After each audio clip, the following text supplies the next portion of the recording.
पल की कवरेज आप तक हम पहुंचा रहे हैं। 7वें चरण का मतदान लगातार जारी है और हमारे साथ खास मेहमान बने हुए हैं। हमारे साथ एसएन सिंह साहब हैं, बीजेपी के प्रवक्ता, ब्रजेश भाटी समाजवादी पार्टी के प्रवक्ता। सिंह साहब, सवाल ये है कि आप विकास की इतनी बड़ी बड़ी बातें करते हैं, लेकिन सवाल ये है कि ब्रजेश भाटी कह रहे हैं कि वो विकास दिखाई नहीं देता है और उसी का फैसला जनता इस बार मतदान में कर रही है। 6 चरणों में कर चुकी है और 7वें में आज कर रही है। देखिए अनुपम जी, इनको इसलिए नहीं दिखाई दे रहा है कि एक तरफ समाजवादी पार्टी का मऊ और मुजफ्फरनगर का दंगा है, बदायूं और बुलंदशहर के दुष्कर्म है, मथुरा का रामवृक्ष यादव कांड है, दूसरे तरफ भारतीय जनता पार्टी की पारदर्शी और ईमानदार सरकार है। हमने जो है 5 लाख रोजगार दिया, हमने बिजली दिया, आवास दिया, 15 करोड़ गरीबों को अन्न दे रहे हैं, 5 लाख रुपए दवा मुफ्त में कराने का दे रहे। भारतीय जनता पार्टी ने ढेर सारे विकास किए हैं। चूंकि इनको दर्द होने लगा कि हमने सिर्फ हज हाउस क्यों नहीं बनाया, हम काशी कॉरिडोर का विकास क्यों किए। देखिए भाई, भारतीय जनता पार्टी का डे 1 से एजेंडा क्लियर है। हम दूसरे धर्मों का भी सम्मान करते हैं। भाटी साहब, सुन रहे हैं आप? अब तो तस्वीर आपको कुछ साफ हो रही होगी, इनके एजेंडे आप समझ रहे होंगे। भाटी साहब, आप देखिए, एक छोटी सी बात बताना चाहूंगा, इनके कोई एजेंडे नहीं है, ये फेल हो चुके हैं। इतना जुड़े हुए हैं कि छोटे छोटे डेट में इनके मुख्यमंत्री बुलडोजर लिए डोल रहे हैं सभाओं में, सबको दिख गया इनके एजेंडे। अगर एजेंडा होता, जनता का इन्होंने भला किया होता तो आज रोना नहीं पड़ता, जनता को मिलेगा। मनोज जी, मैं आपके पास आ रहा हूं। ये बताइए कि समाजवादी पार्टी पूरी ताकत के साथ, पूरी शिद्दत के साथ जिस तरीके से चुनाव लड़ी है, 7वें चरण तक जिस तरीके तक प्रचार चला, वही बीजेपी ने भी पूरी ताकत के साथ। अब सवाल यहां पर यह है कि अभी भी लोग बीएसपी को ये नहीं मानते कि 7 चरणों में बीएसपी ने बहुत एग्रेसिव तरीके से कैंपेन की हो या एग्रेसिव तरीके से चुनाव लड़ा हो। आपको इसके पीछे कारण क्या लगता है? देखिए, बहन मायावती काफ़ी समय से ही बैकफुट पे हैं। मतलब ऐसा नहीं है कि कोई इसी इलेक्शन के अंदर उन्होंने बहुत जोर नहीं लगाया है। वो बहुत समय से मिलजुल भी नहीं रही थी और मतलब बहुत कोई रैलीज नहीं कर रही थी, मीटिंग्स नहीं कर रही थी। तो वो एक तरह से वो मतलब अपने आप को उन्होंने आइसोलेट सा कर रखा था। वो तो उनकी एक बात मैं ऐड करना चाहता हूँ अनुपम जी। देखिए, उत्तराखंड का एग्जाम्पल, उत्तर प्रदेश से एक पल के लिए नज़र हटा के उत्तराखंड पे डाल लेते हैं। उत्तराखंड के ऊपर जेपी नड्डा ने कहा था कि हम पूर्ण बहुमत से सरकार बनाएंगे। फिर अब वहाँ कैलाश विजयवर्गीय गए हैं कि प्लान बी क्या होगा अगर हमारा बहुमत नहीं आया, तो प्लान बी क्या होगा। आज अमीश ने सवाल पूछा मुख्यमंत्री योगी आदित्यनाथ से कि अगर आपका पूर्ण बहुमत उत्तर प्रदेश में नहीं आया तो प्लान बी क्या होगा। देखिए, अकारण तो अमीश ने सवाल नहीं पूछा होगा। तो मतलब प्लान बी का विचार उत्तराखंड में देर से इसलिए आया क्योंकि अभी रिजल्ट तो एक साथ ही आएगा।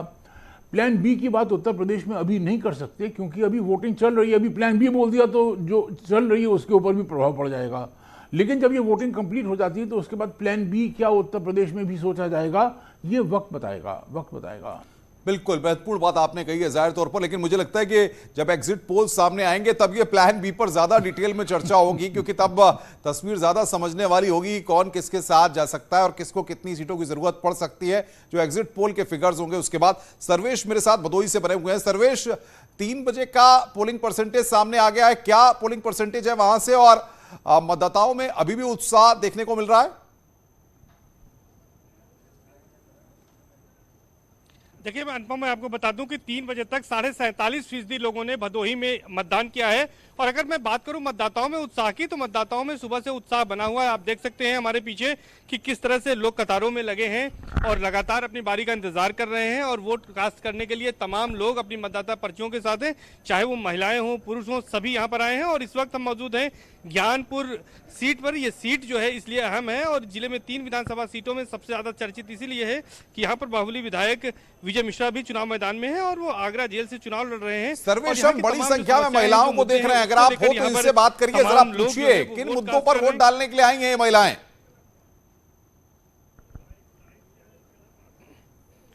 मैं कोशिश करता हूं, बिल्कुल अनुपम, मैं महिलाओं से बात करने की कोशिश करता हूं। आप लोग बताइए कि आप लोग वोट करने आई, क्या मुद्दे हैं महिलाओं को लेकर, क्या मुद्दे हैं, कुछ बताइए। और भी लोगों से बातचीत करने की कोशिश करते हैं, हम बात करेंगे। ये बताइए कि क्या मुद्दे हैं महिलाओं को लेकर। कुछ आप तो स्टूडेंट होंगी, पढ़ती होंगी, क्या मुद्दे हैं बताइए। वोट करने आई हैं जी, क्या है मुद्दे, क्या हैं? सेफ्टी, सेफ्टी, क्या सेफ्टी लगती है कि सेफ्टी है कि नहीं है?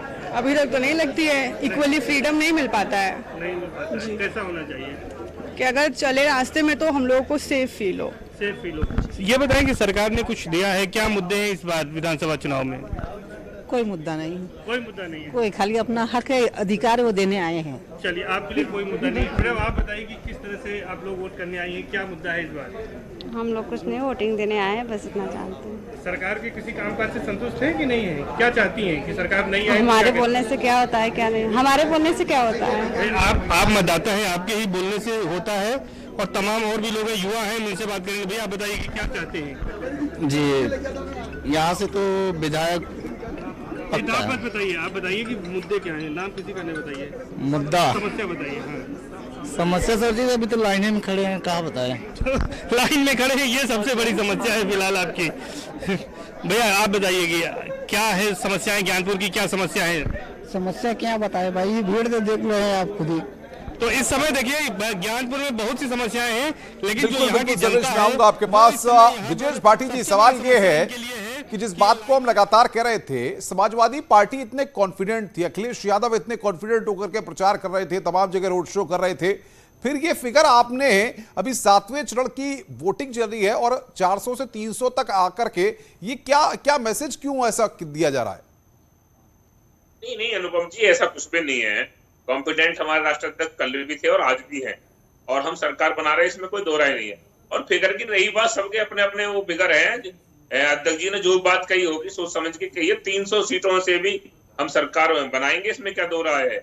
हो सकता है कुछ थोड़ी बहुत चीजें इधर उधर हो उनके, क्योंकि जितने भी घटक दल हमारे साथ आए हैं पूर्वांचल में, राजभर हो, मौर्या हो, कुशवाहा जी, सब हमारे साथ हैं। तो इनके बीजेपी वालों के पुराने साथी थे, आपने उनको तोड़ लिया। बीजेपी के पुराने साथ उन्हें पता था उनका किस तरह से शोषण हुआ है।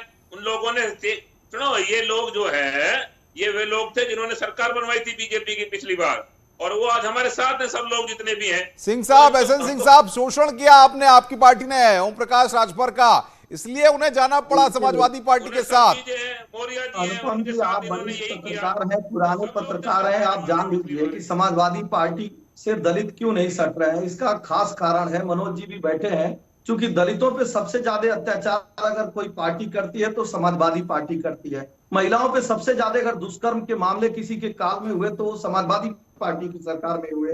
बहन मायावती की भी इससे अछूती नहीं रही, उनसे गठबंधन करके गेस्ट हाउस जैसा कांड कर देते हैं लोग। आप देखिए, लंदन का टिकट अभी से कटा लेते हैं। अगर जीत का जश्न मनाना है तो लंदन में आप थोड़े न मनाएंगे, साथ में हमारे प्रवक्ता को भी कहिए कटा ले।